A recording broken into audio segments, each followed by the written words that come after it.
Hello everyone, my name is Miss Laura. I am Sarah Blanchard's mom and this week's mystery reader. I hope you enjoy this story. It is called Sylvester and the Magic Pebble.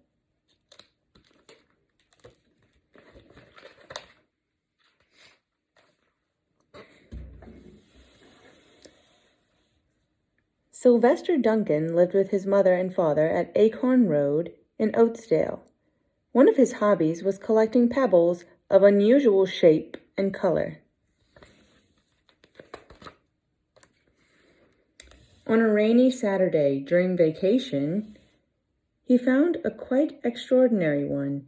It was flaming red, shiny, and perfectly round like a marble. As he was studying this remarkable pebble, he began to shiver, probably from excitement, and the rain felt cold on his back. "I wish it would stop raining," he said. To his great surprise, the rain stopped. It didn't stop gradually, as rains usually do. It ceased. The drops vanished on the way down. The clouds disappeared. Everything was dry, and the sun was shining as if rain had never existed.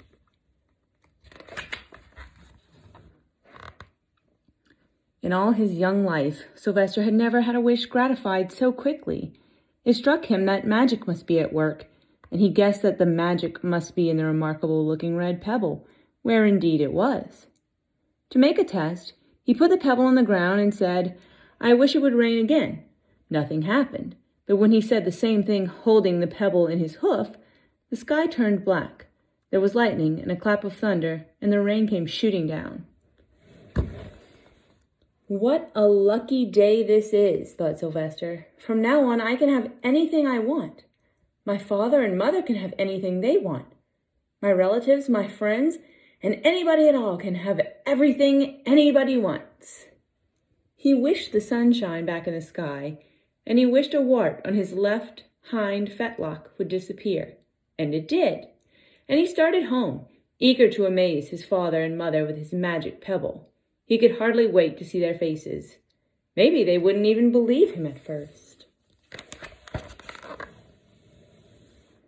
As he was crossing Strawberry Hill, thinking of some of the many, many things he could wish for, he was startled to see a mean, hungry lion looking right at him from behind some tall grass. He was frightened. If he hadn't been so frightened, he could have made the lion disappear, or he could have wished himself safe at home with his mother and father.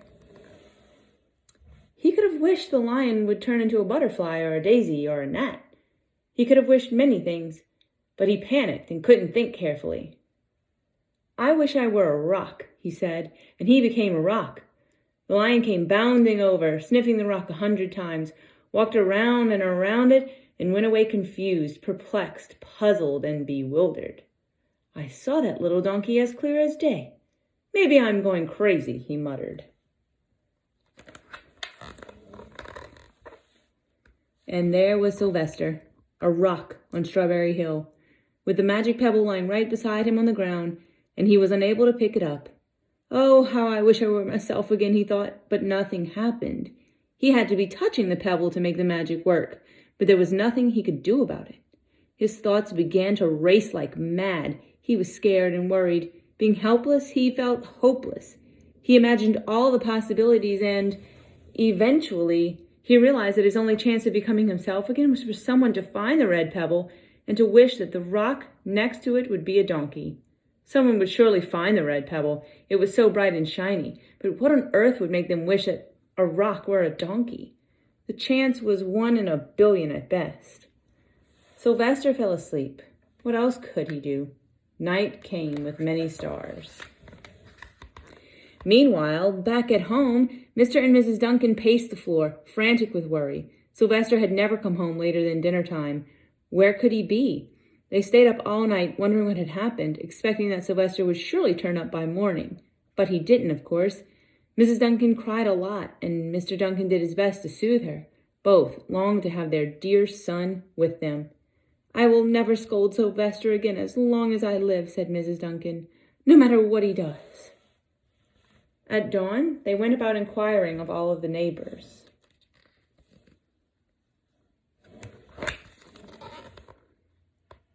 They talked to all of the children, the puppies, the kittens, the colts, the piglets.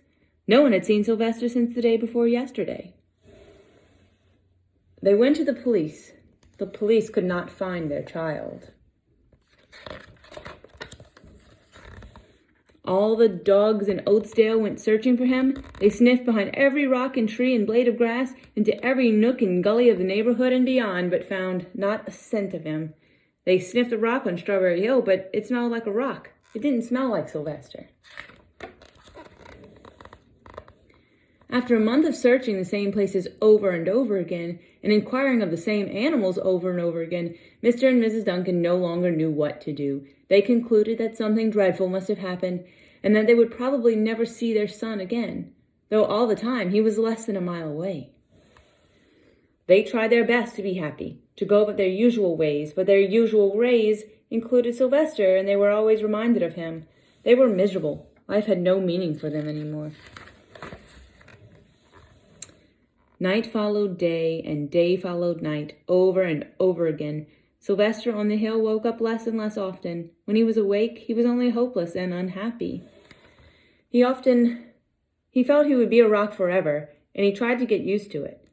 He went into an endless sleep. The days grew colder. Fall came with the leaves changing color. Then the leaves fell, and the grass bent to the ground. When it was winter, the winds blew this way and that. It snowed. Mostly the animals stayed indoors, living on the food they had stored up. One day a wolf sat on the rock that was Sylvester and howled because he was hungry. Then the snows melted. The earth warmed up in the spring sun and things budded. Leaves were on the trees again. Flowers showed their young faces.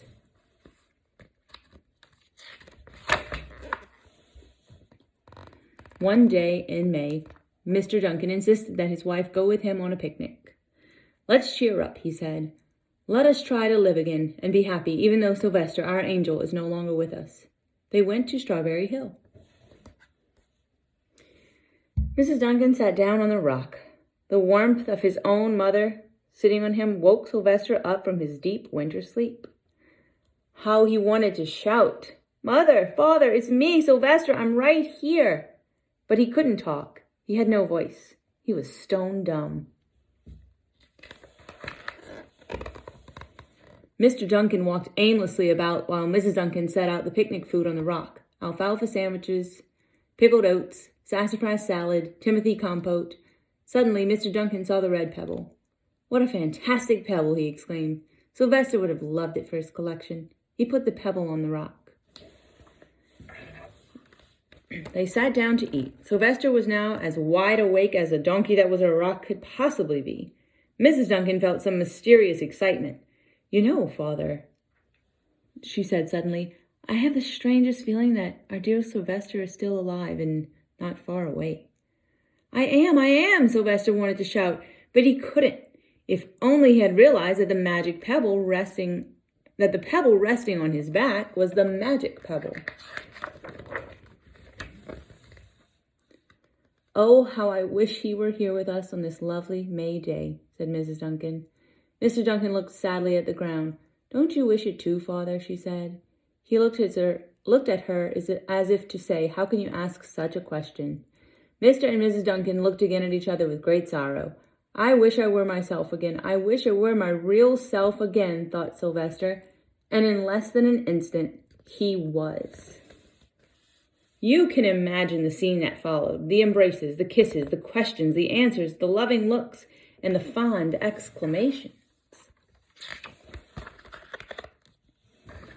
When they had eventually calmed down a bit and had gotten home, Mr. Duncan put the magic pebble in an iron safe. Some day they might want to use it, but really, for now, what more could they wish for? They all had all that they wanted. The end. I hope you enjoyed the book, and I hope you have a good day, Sarah. Love you.